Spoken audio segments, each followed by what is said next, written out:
Hi guys, நான் பார்த்தீங்கன்னா ஆன ஸ்கோர் கம்மியாயிடுச்சு.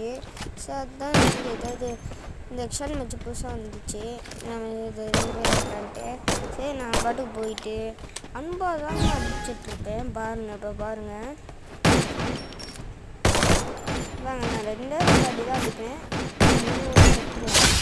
ஸோ ஒரு அடி சொல்லிட்டு நான் இப்போ எதுவும் பண்ணல. நான் பாட்டு கம்மு தான் இருந்தேன். என்னாச்சுன்னு தெரில.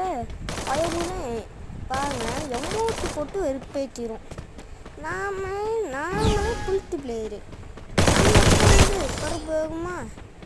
இப்போ பாருங்கள், எமௌண்ட் போடுவான் பாருங்கள், கோடி கொடுத்துற அமௌண்ட்டு. நாங்களே எல்லாருக்கும் கொடி கொடுத்துருக்கோம். எங்களுக்கேவா இல்லை கேட்குறேன், எங்களுக்கேவான்னு தான் கேட்குறேன். நான்ட்ட பக்கா இல்லை, கேட்கவில்லை. இன்னும் அப்படி கேட்பான் பாருங்க. நான் எதுவும் பண்ணவில்லை. அவன் அமௌண்ட் போட்டதில்ல, நானும் சாஃப்டாக அமௌண்ட் போடுவேன். பாருங்க நான் பாட்டி ஏறுவேன். சரி இதாக இருக்குது, ஏதோ அடிச்சுட்டு